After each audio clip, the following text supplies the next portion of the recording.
Farm Progress Broadcast presents This Week in Agribusiness, serving America's most essential industry. Brought to you by Case IH, solutions for every challenge, equipment for every farm. Case IH, built by farmers. Hello everyone, and thanks for joining us here for This Week in Agribusiness. I'm Mike Pearson. Big news this past week as port laborers and port operators along the U.S. Gulf and East Coast reached an agreement that has potentially averted a strike that could have started for all U.S. container exports next Wednesday. Joining us now is Don Close. He's the senior protein analyst over at Terrain. And Don, thanks for talking with us today. Morning, happy to be with you. That port strike, that issue of not being able to get containers out of the U.S. Gulf and East Coast, would that have had an impact on the beef market? Could have had a huge impact on the beef market. And you know, if we're talking not only the quantities that go out from those southern and eastern ports, but when you take a market that's at the price levels we're at today, it doesn't take much to upset the apple cart. So to have that strike threat out of the way is a sizable relief to the market. All right, breathing a sigh of relief, those exporters. Don, you mentioned these elevated price levels for the beef market. Is this the year, is 2025 the year that we start to see these herds rebuild across the country? You know, as much as I would like to say so, and it's certainly needed, but at this point in time, we're not seeing any hard evidence that we've got any meaningful heifer retention going on as of yet. As we get that heifers as a percent on feed number for both the January and then for the first quarter, I think is going to provide a huge level of information to the marketplace and could very well set the tone for heifer retention for all of 2025. Now, as you're watching for those heifer retention figures and the heifers on feed figures, what statistics are you going to be looking for to get some information on the industry? You know, if we look at heifers as a percent of slaughter, that's really a lagging indicator. Those heifers have obviously already been on feed, 100, 170, 180 days. But it's the heifers as a percentage on feed and new placements, that split of new placements coming in. The other data set that we watch real closely is heifers as a percentage of the sale barn mix or the auction mix. And that's not as a reliable set of data as the percentage of heifers on feed, but it can give us some indication. All right, we know those heifers on feed, as they go into that beef market, they're bringing quite a premium. What are you seeing for bred heifers or bred cow values out in the countryside, Don? Has it ticked up? It's picked up. And we've seen those prices, let's just call it probably $600 a pair higher than where we were there like quarter. So we're seeing pairs and bred heifers approaching and just over the $3,000 level. So they are higher. They're higher, and we expect to see this all year, potentially even climb higher if that retention begins to build, right? Yeah, I think the big lookout, and certainly if you take the market action we've seen just this week, but volatility from these price levels, all the moving parts of the market, volatility is going to be a huge factor. Biggest lookout that producers need to be proactive in protecting against the volatility. As far as price expectations, given the available supply, given what we're seeing on beef demand, we still see room in this market to the upside. Room in the upside, room to go. Don Close, senior protein analyst with Terrain. Thanks for talking with us this week. Good to be with you. Thank you. This portion of This Week in Agribusiness is brought to you by Firestone. Well, it's time to take a look at the commodity markets. This past week was an interesting one as the trade only was on for 4 days, closed due to the National Day of Mourning for Jimmy Carter, and then the week ended with a couple of USDA reports, including that World Agricultural Supply and Demand Estimates report, and we'll have those numbers at the end of the market segment. But we're going to talk about cattle first and foremost. Joining me now is Dr. Darrell Peel, livestock marketing specialist with Oklahoma State University. Dr. Peel, thanks for taking the time to talk with us this week. You bet. It's a pleasure to visit with you. As we kick off 2025 and I look at this cattle market, Dr. Peel, I see the cattle are at the highest price for January that we've ever seen. Are prices going up or down from here? It's a little bit scary as a market analyst to say that we are at record levels, and we expect them to go higher still as we go forward for 2025. Well, let's talk about what's going to drive that higher. Last year, this time of year, I suppose we always talk about the cattle herd inventory report that comes out at the end of the year. Last year, it showed record tight numbers. Dr. Peel, have we seen the herd grow at all in the last year? No, in fact, as we anticipate the next round of USDA inventory numbers at the end of January, I'm expecting most of the numbers to be down again, the all cattle inventory, the beef cow herd critically. And the real question, I think, will be looking at those beef replacement heifers. We didn't see any indication of heifer retention in 2024, and these numbers will give us an idea whether we have enough available heifers to think about much happening in 2025. I've got a question for you. We've talked about this very tight cattle supply, the lack of mama cows out there in the countryside, and yet as I watch these cattle on feed reports, we continue to see very large numbers of cattle on feed. How are we squaring this circle as an industry? That's been a bit of a surprise. This last year was kind of just a sideways move as far as the feedlot situation. Feedlots were able to maintain inventories pretty much steady for the entire year for about 12 or 13, 14 months. And one of the reasons they've been able to do that is the fact that we are still feeding heifers rather than retaining them for breeding. So we continue to see, the heifer on feed inventory as relatively large. The other thing is feedlots have managed to take, there's actually less cattle out there. And if you look at overall placements and marketings, they are coming down. Of course, the calf crop's been getting smaller for about the last 6 years. But over the last year in particular, feedlots have extended days on feed.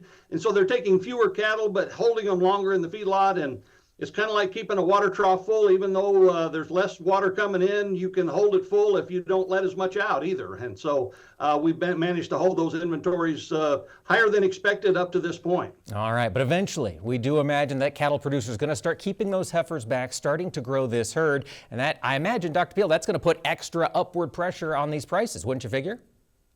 Yeah, in fact, that's what we look for as the key for the high prices from a cyclical standpoint will come after we start heifer retention. It'll take a few months of that. So, the high prices probably don't even happen in 2025. I wouldn't really expect that. Like I said, we've got to see some indication of starting to retain those heifers.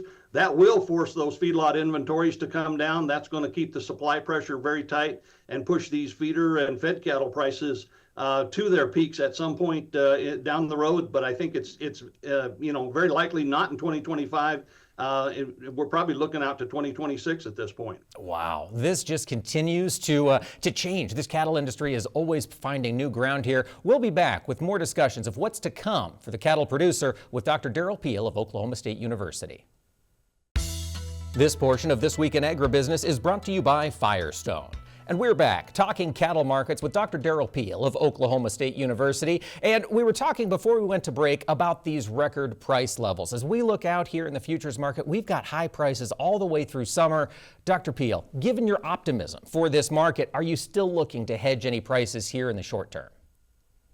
We're at record high prices and we're pretty bullish on prices going forward. At the same time, there's an awful lot of uncertainty and volatility in these markets. Obviously, anytime you're at record high levels, you're pretty vulnerable to the downside, at least short term, in terms of lots of shocks that could come from the outside. So absolutely, I would recommend that producers look at their marketing windows, those times when you're going to have to make some decisions. If you get caught in one of these short-term disruptions, it could really be a negative impact for you. So you sure want to protect those with some risk management for those key marketing windows that you have. That's a good point. When change comes, if it's bad news, it can move very quickly in these markets. Speaking of change, we saw some adjustments last year to how feeder cattle are supplied to American feedlots. We have imported some from Mexico. That came to an end in the fourth quarter of 2024, but it's starting up again here in the next few weeks. What are you going to be expecting for Mexican feeder cattle imports? Yeah, we were on pace in 2024 to be very close to a record level of Mexican cattle imports. And then we, by shutting it off the last 6 weeks or so of the year, we sort of held it to about the year earlier levels, about the 2023 levels. But that said, most of those cattle probably will still eventually come. They just held them in Mexico. A lot of those are fairly lightweight feeders that time of the year anyway, so they probably just stayed in some sort of dry lot situation or backgrounding situation, and they will begin to come in as we open this market up. It's probably going to take a little while. I don't think it'll be an immediate jump to full capacity at the border because there's a lot of new procedures in place. But so, the cattle will get here eventually. In and of themselves, Mexican cattle feeders year in and year out average about 3.2% of the U.S. calf crop. So they're not a major part of our total supply, but they can certainly impact the timing, and that's what we've done here is probably change the timing of these feeder cattle for the next few months. All right. The other question I've got for you, we've heard a lot about beef dairy crosses helping augment feedlot supplies, and we've also heard a lot about HPAI in the dairy industry. Are there any risks to that supply of feeder cattle as you look through 2025 with regard to HPAI? It doesn't appear that HPAI is having, a huge amount of impacts on certainly on the beef supply part of it. It does affect dairy cows. It does affect milk production to a limited degree, but the impacts from a herd health standpoint are relatively minor. The animals typically, there's not much, really no mortality associated with that. The beef dairy crosses, we talked about feedlot numbers. The beef dairy crosses are already in there. We already factor those into the supplies. We factor them into our estimates for calf crop. So they're very much a part of our system and kind of a new thing for us to be working in this world that's blended now between beef and dairy sectors. But, their contributions are part of the system that we're continuing to work with. That's what it's all about. So much to come here in this cattle market. Dr. Darrell Peel, Oklahoma State University. I appreciate your optimism and word of warning when these prices are this elevated for our cattle producers. You bet. Anytime. Grain markets surged to end the week as the USDA crop reports revealed significant updates shaping the outlook for 2025. U.S. corn production was pegged at 14.87 billion bushels. That's down from December's estimate of 15.14 bushels. Soybeans followed suit, slipping to 4.37 bushels. That's down from 4.46 billion last month. Ending stocks took a hit as well. Corn is now forecast at 1.54 billion bushels, a drop of nearly 200 million from December. Soybean stocks saw an even sharper decline to 380 million bushels, while wheat edged slightly higher to 798 million bushels. Globally, corn and soybean production remains steady, with Brazil expected to harvest a massive 169 million metric ton soybean crop. World ending stocks for corn and soybeans tightened, reflecting steady demand, while wheat rose slightly to 259 million metric tons. Greg Soulje now brings us his farm weather forecast for the week ahead. Well, there have been no shortage of weather headlines from out west with the wildfires, for the snow in the Midwest. Greg, the Pacific Northwest. What are you seeing up in that neck of the woods? Kind of a respite from what's been kind of a seasonal weather pattern out there. And boy, if you want to include the southern states with spells of snow and ice as well and recurrent frost and freezes. So most everyone have not been able to really escape a typical midwinter look and feel, and even farther south for the time of year. The only areas that have been missed out on significant moisture, the southwestern sections of the country. Southern California, desert Southwest, which is a trademark of a weather pattern that's transitioning out of a La Nina setup around here and the overall weather pattern that we've been at least portraying on the longer range weather maps and charts. A fair amount of midwinter sunshine, mild environs across the Pacific Northwest, windy through the northern reaches of California still, and on this boundary, a warm front briefly making its way into the northern plains, ushering out briefly the spell of cold weather. A couple of spells of snow shower and flurry activity. Boy, that snow cover has been variable, but of significance farther south into Nebraska and Kansas. So some insulation there from the cold, of which will begin to drop southward along the northern and central areas of the divide on eastward. Much colder air, probably down below zero again up near the Canadian border. A couple of snow showers and flurries, so more or less a typical midwinter feel across the northern plains, sections of the Canadian prairie as well. And we'll get a little backdoor cold front to move into the Pacific Northwest. No significant moisture there for this week, but a change back into some colder environs as the week wears on. Still looking at briefly early in the week, the onshore flow that will actually have been turned into still an ongoing Santa Ana condition. You get high pressure here. We had a big hole in the atmosphere with that storm coming out of the southern plains into the sections of the southern reaches of the country, but early to middle parts of the week, it's this low, so the winds do come back onshore, and that should help to at least diminish wind conditions in Southern California and raise humidity values as well. Here's the cold air entrenched over the northern and central plains, a fair amount of wind as well, and still a significant snowpack and snow cover insulating those winter wheat fields in Nebraska and as well as in through Kansas. There may be a few sprinkles of rain into Southern California later into the week. Cold air across areas of the Four Corners back into the Plain States. Pretty quiet weather pattern and a very brief uptick in temperature readings, Mike, across the central and southern plains later in the week. As you look at the northern Corn Belt, Greg, any chance for another snowmaker across that part of the state next week? No, we've got one that's exited out late last week. Otherwise, it's just kind of a series of clipper systems on the move. You know, we talk about that polar vortex. It's always been around in the meteorology nomenclature, but there's been a little bit westward movement, and here's one circulation from that. It will generate some snow shower flare activity for the northern through eastern Corn Belt, a push of much colder air across the northern and central plains and western Corn Belt. Really no big snowmakers or storms this week, but downwind we will get into some lake effect snow shower floor activity. This is a brief respite, a brief January thaw for sections of the plains and western Corn Belt behind this warm front, with another slug of much colder air on the move across Big Sky and out towards the Black Hills later on into the week. Pretty good frost and freeze going all the way down into the north end of South Texas citrus here behind that weekend weather system. The last piece moving out across the Gulf Coast areas. Otherwise pretty quiet weather patterns. Still some healthy wind issues across the southwestern reaches of the country, and boy, the southern Sierra, the southern Rockies, not much in the way of any significant snowpack there. We do get a couple of sprinkles across parts of Texas as the next slug of cold air gets on the move. Cool weather continues on across areas of the Delta and southeastern states, but a drier weather picture in the short term. What could the eastern third of the country see next week? Again, that polar vortex up aloft here, anchored across areas of southeastern Canada, moving back westward. Here's the trough position because of the vortex, and the end result, snow showers and flurries, another recoating and dusting and significant snowpack and snow cover still across a good part of the central, some areas of the southern Corn Belt. Quiet weather pattern into the northeast and New England. Later in the week, another slug of cold air on the move out of the upper Midwest. Some snow showers and flurries. There'll be a brief uptick in temperature readings there. Otherwise, the look and feel of mid-winter time continues on from the eastern Corn Belt into the northeast and New England. Cleanup, recovery, whatever you want to label it as, coming off the snow and ice across those livestock and poultry areas of the deep south. Here's the last piece of this weather system making its way out of the southeastern states. A couple of showers down through Florida. There will have been some frost and freeze there. Otherwise, it's a quiet weather picture with more frost and freeze potential west of the Delta later in the week.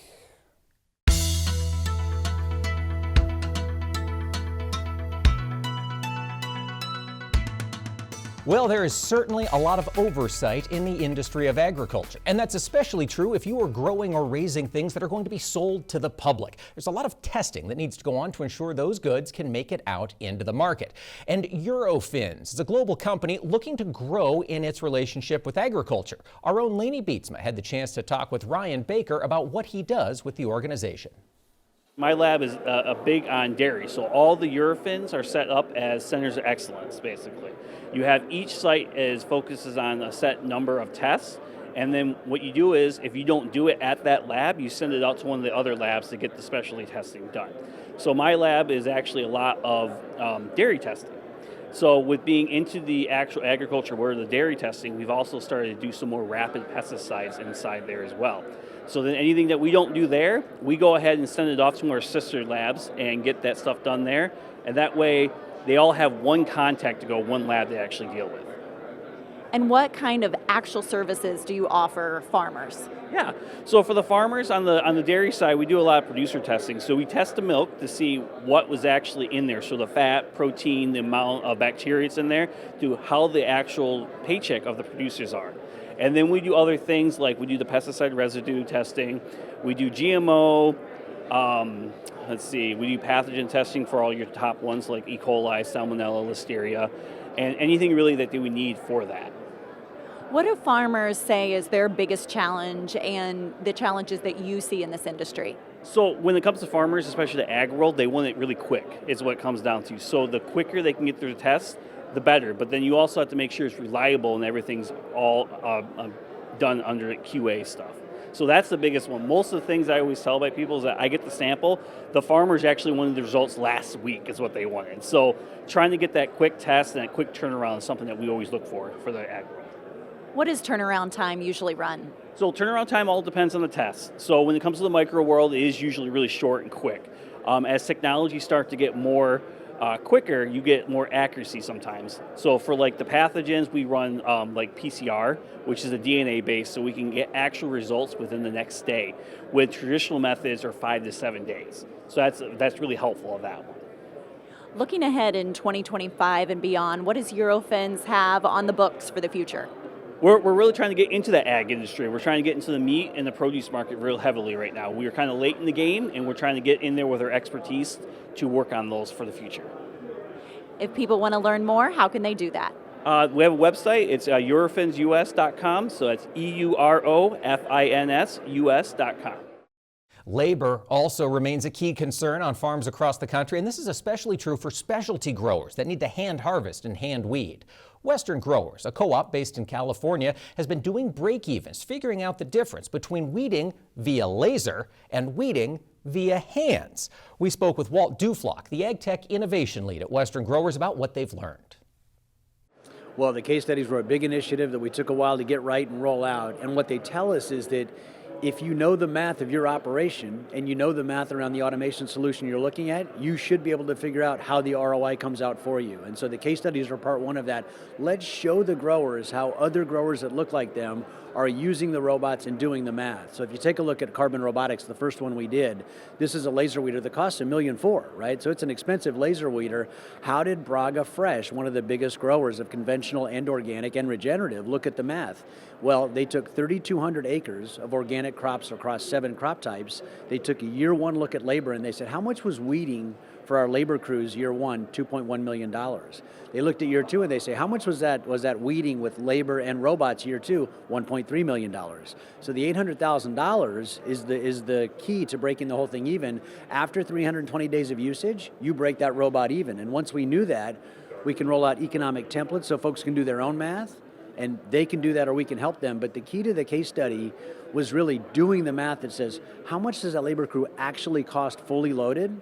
How much does that robot cost fully loaded? So you got to transport it, got to move it around, got to put somebody there to drive it or manage it. And we did all the costs on both sides.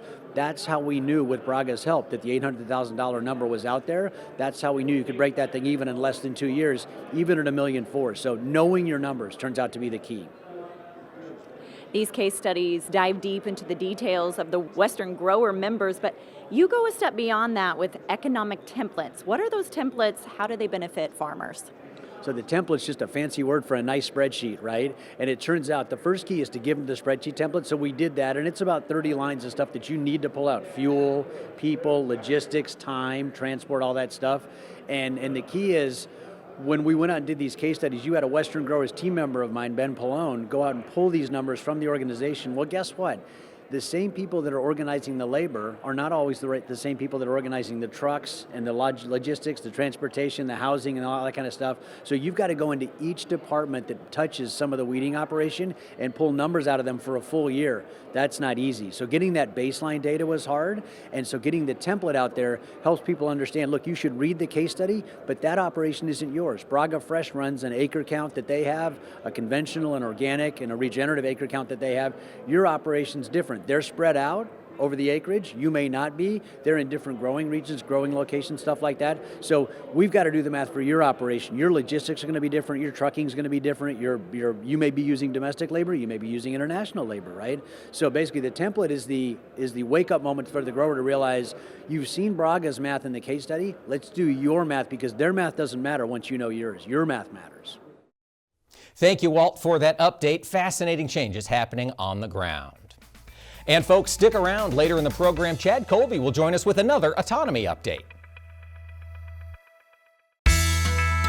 Farm Progress Broadcast presents This Week in Agribusiness, serving America's most essential industry. Brought to you by Case IH, solutions for every challenge, equipment for every farm. Case IH, built by farmers.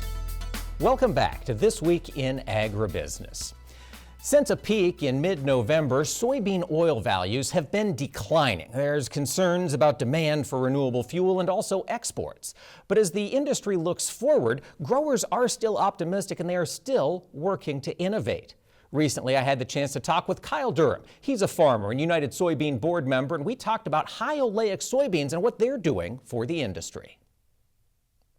Just as a bit of background, this was a novel technology found to increase the oleic content of the soybean oil itself. So what we see with that is an additional group of properties that this oil has that traditional soybean oil just simply doesn't have. And so what it's done is it's allowed soybean oil to play in places that it hasn't. It's expanded the number of industrial uses, for example, that we can use for this oil, but it also comes across as a healthier oil too. Interesting. Healthier in what way?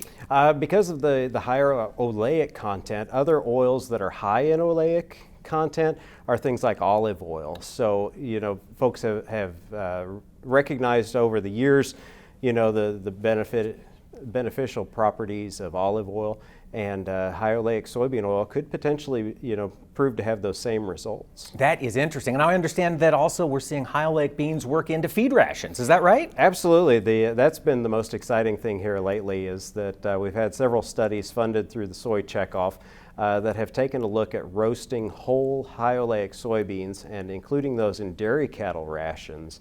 And what we've seen in that is that it correlates to a higher milk fat percentage coming out of those dairy cattle. So really an effective way for dairy farmers across the state and across the country to capture additional value in what can sometimes be a pretty challenging marketing environment. Look at that, a USB investment adding value to soybean growers across the country and adding values to dairy farmers. That's quite a testament to the work of the farmer leaders of the USB. Well, what we in agriculture realize is that we really can lift all ships at the same time.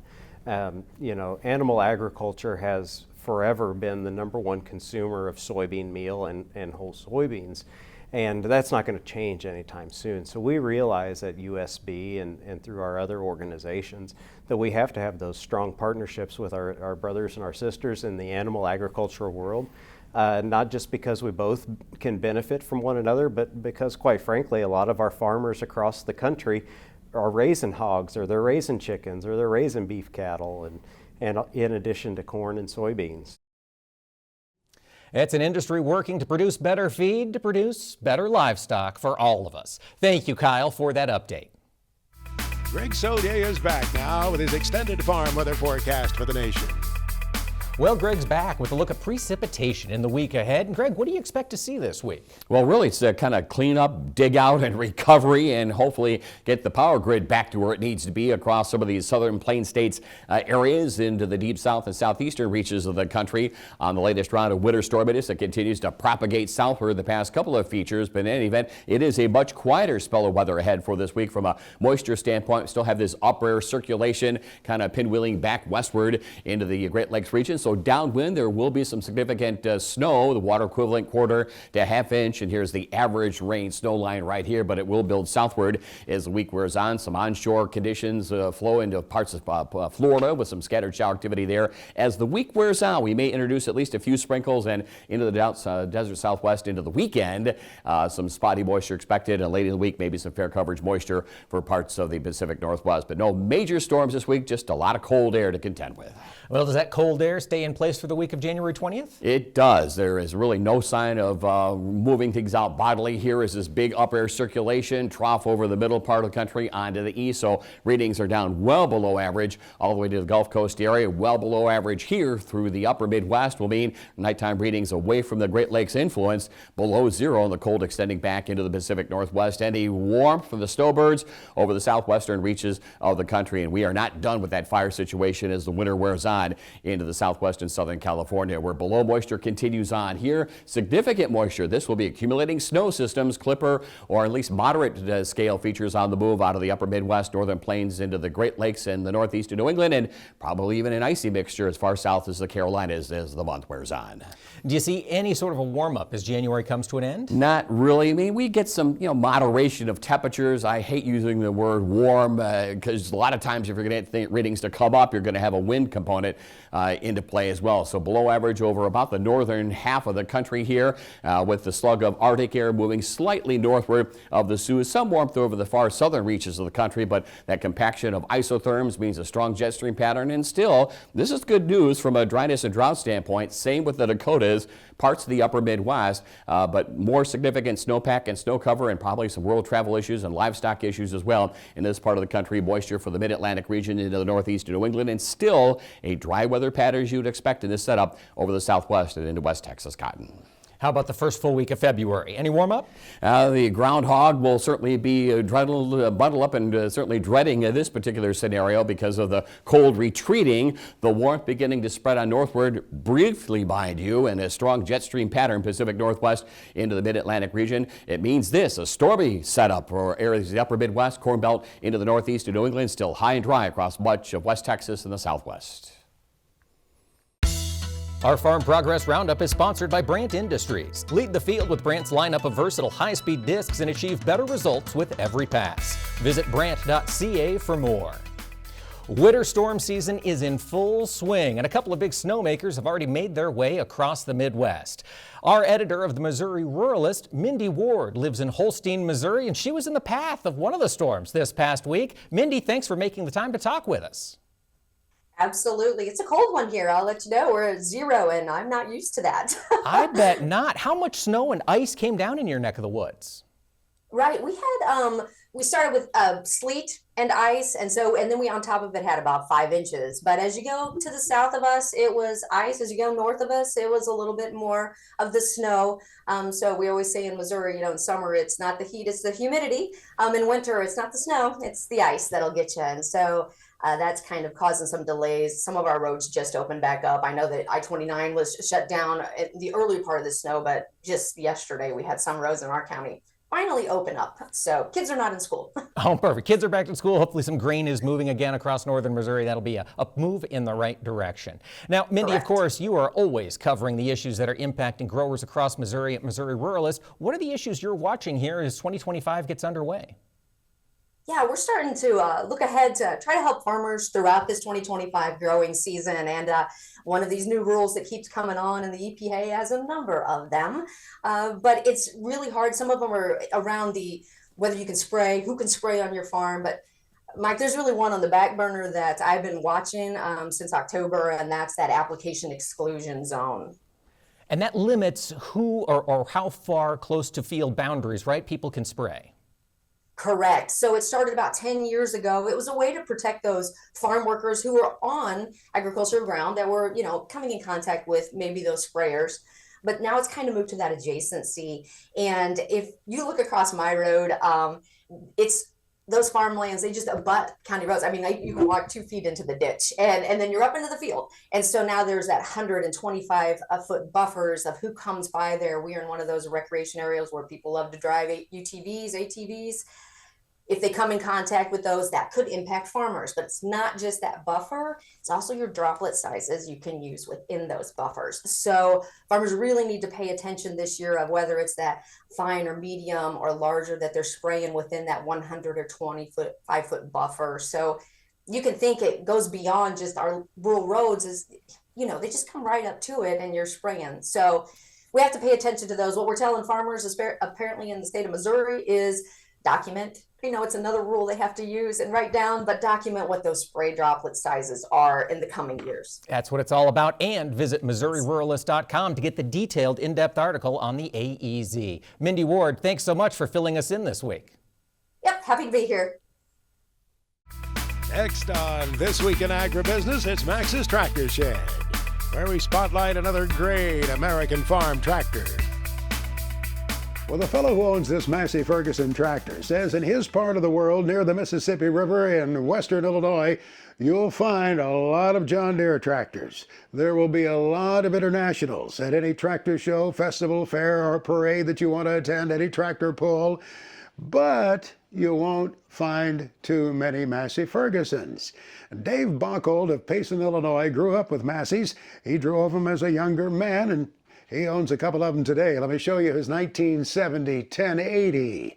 Yes, it's a sweet-looking tractor. Now, he has an 1150 also. That's the Screamer. I think it shows up in the background in one of these shots, but this little 1080 has a 4-cylinder Perkins engine on it. It's smooth and quiet, runs like a sewing machine. Dave Bockold says you can plow all day with a tank of fuel with this tractor, or maybe even less than a tank. And while we have a very wintry white landscape outside in many of our communities after this wintry week, there's white on this tractor, but it's a nice protective sheet in the shed, as Dave Bockold, along with many other tractor fans, await the steamy hot days of summer later on this year. It doesn't make any difference what season it is. Mark Stock is selling. He's selling equipment. Let's see what sells of the week ahead at Big Iron Auctions. Well, Hello Max Big Iron sells machinery. We also sell land and classic and collector cars. Plus, we sell livestock. And on January the 14th, check out the breeding stock auction that will take place. Bred heifers and replacement heifers located in Nebraska, Kansas, and Colorado. On January 15th, Tyler Heinsohn will be selling equipment on the Big Iron Weekly Wednesday sale, featuring a John Deere 9650 STS Combine, Case IH Magnum 315 mechanical front tractor. In Anamosa, Iowa, Jones County Secondary Roads Department, they'll sell a New Holland C238 compact track loader and a New Holland TS 115A tractor. Ryan Kronk in Mound City, Missouri will sell a John Deere 8430 tractor and a versatile 850 four-wheel drive. And Sullivan Auctioneers will sell 208 surveyed acres of Des Moines County, Iowa land at auction, selling in 3 different tracks. The Garles Farm is located 1.5 miles south of Danville, Iowa. This virtual auction will close on Wednesday, January the 15th at 10 o'clock in the morning. And on Tuesday, January the 21st at 10 o'clock in the morning, 262 acres of Adams County, Illinois land will sell in 4 tracks. Please contact Big Iron and Sullivan Auctioneers for more information. Our FFA Chapter Tribute is brought to you by Pioneer, developing new generations of seed innovations for new generations of farmers. Pioneer, what's next happens here. Well, we love getting to know the future of America's agriculture, and this week we're talking with Daniel Hartzell. He's serving as the Ohio State FFA reporter for the year. And Daniel, thanks for talking with us this week. Yeah, no problem. Thanks for having me. Tell us a little bit about your background. Did you grow up on a farm? So that's a great question. I did, in fact, grow up on a farm. It's just a little farm in Union City, Ohio. We grow corn, soybeans, and wheat, in addition to having some beef cattle, red Simmental. So, yes, I did grow up on a farm. All right. You got a very diverse background there in that operation. What was it that made you want to be a part of FFA? So that's another great question. What made me want to be a part of the FFA was honestly my background with farming, right? And that's what I want to do for the rest of my life. So being able to be part of this student-led organization and to have just an impact and to grow myself and those others with me. So you're just about 3/4 of the way through your term as state reporter there for Ohio. Daniel, what have been the highlights so far of your year of service? Another great question. It's so hard to pick just a few highlights, but I'll have to say going to FFA Camp Muskingum, and I recommend any FFA member try that. It's a great experience where you get to meet FFA members all across Ohio for about a week at sessions, and it's just a really good time. And I've also enjoyed really meeting all the great people in agriculture in the FFA, whether it be at chapter visits or just any event that Ohio FFA is hosting. It's a great way to see the state and to get to know fellow agriculturalists like yourself. Let's look out. Daniel, you said you want to farm for the rest of your life. Do you have future plans set in stone? Are you planning on college? Another great question. So my plans are to major in agronomy. I don't know where yet. That's to be determined. But yes, I want to come back to my family farm and operate there while also being a small business agronomist for the area. Fantastic. We need expertise across rural America. That is certainly true. Daniel Hartzell, thank you so much for taking the time to talk with us today, and we wish you the best of luck as you go forward with your career. Yep, thank you. God bless. Colby Ag Tech is brought to you by PTx, a new brand from AGCO that includes precision ag technologies from Precision Planting and PTx Trimble. Chad Colby joins us this week with a look at what is changing on the ground across American farms. We're seeing more and more tractors driving without anybody behind the wheel. Do you remember one of the first times I talked about autonomous equipment? It was actually back in 2019 with the guys from Sabanto. Do you remember it? It was a tractor with a bag of concrete on the seat, but it was actually planting soybeans here in Central Illinois. On our tech segment this week, I've got Greg Rupp with me from Sabanto. Greg, talk about some of the innovation that's happened over the last 5 years. You guys are really busy. Yeah, we are. So first and foremost, the technology has come a long way and it's matured, and we put a lot of acres and a lot of hours on the system. And I'd like to say that software quality is correlated with the number of hours. And right now we have over 100 systems out there. We're doing, close to over 200,000 acres a year on our systems out in the wild today. What are some of the challenges that you guys have had to overcome here the last few years as you're really starting to polish the system? Some of the challenges are, from day one, we've always said that your next generation tractors are already sitting in your machine shed. And one of the challenges is, if you take a certain tractor make and model, they do change from, one model to the next, and they do change from year to year. So we've got to know every tractor model that we support. We know the right questions to ask. Does that have an electronic hitch? Does it have a manual hitch? That is probably one of the biggest challenges for us. On your website, sabantoag.com, there's a lot of information there, certainly your dealer networks. Is that the first stop if someone's got some questions? Go to the website and inquire there? Yeah, we have a great dealer network, and it's ever expanding. I think we have like 12 dealers right now spread throughout the U.S. And we have systems, everywhere from Texas to Wisconsin, New York to California. We're spread pretty thick across the U.S. right now. Thank you so much. For This Week in Agribusiness, I'm Chad Colby. Thank you, Chad. It's incredible to see how much that technology has changed in just 5 short years, and I'm curious to see where it will be 5 years from now.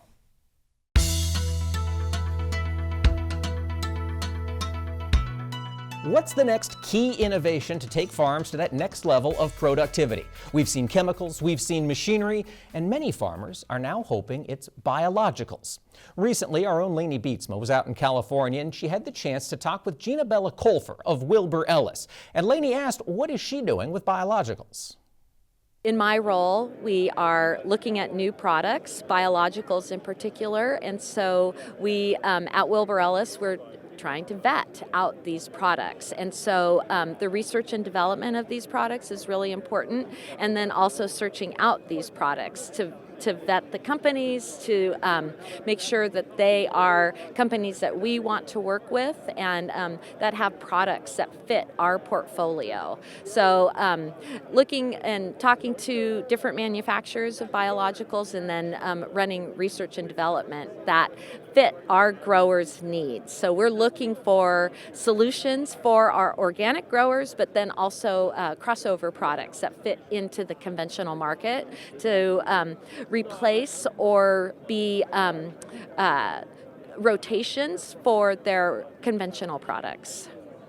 So looking at it from an organic side and then more of a traditional farmer side as well, and understanding the needs of those farmers, what about the full system implementation? So I am all about the whole systems approach, and so I like to think of it as it's like the three-legged stool, where if you're missing a leg, then the stool collapses. And so it really starts with soil health and building a really healthy, robust soil that can sustain a good microbial population with good diversity, because then it fills the niches and outcompetes the bad pathogens and the more plant pathogenic microbes. And then irrigation management is also really critical when we're thinking about microbial populations, because they need air and water to survive, just like we need air and water to survive. But if we have too much water or too little, we really suffer, right? So that's the same thing with microbes. How does a farmer get started in a process like that? First, they have to make that mental decision to commit to maybe failure, because it's not easy to make this transition. And if you are transitioning to organic, it's a 3-year transition. And, to build soil health, it's really good to get carbon into the system. And the most efficient way to do that is by cover cropping. So if you're in that 3-year transition, incorporating cover crops into that system and then managing the residue is super important. We as a manufacturer really have to be cognizant of that cold chain and handling the product right, but then applying the product right. And that's really key, is understanding what the product is and then applying that product in the right way.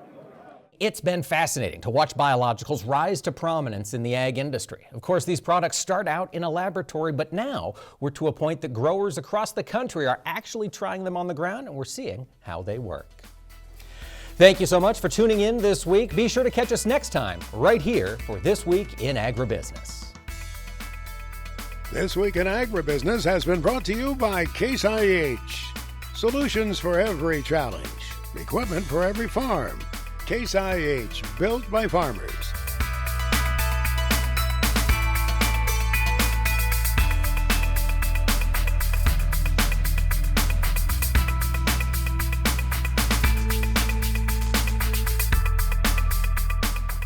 This Week in Agribusiness is produced by 22 Creative Group and has been a presentation of Farm Progress Broadcast. We invite you to visit us online at agbizweek.com.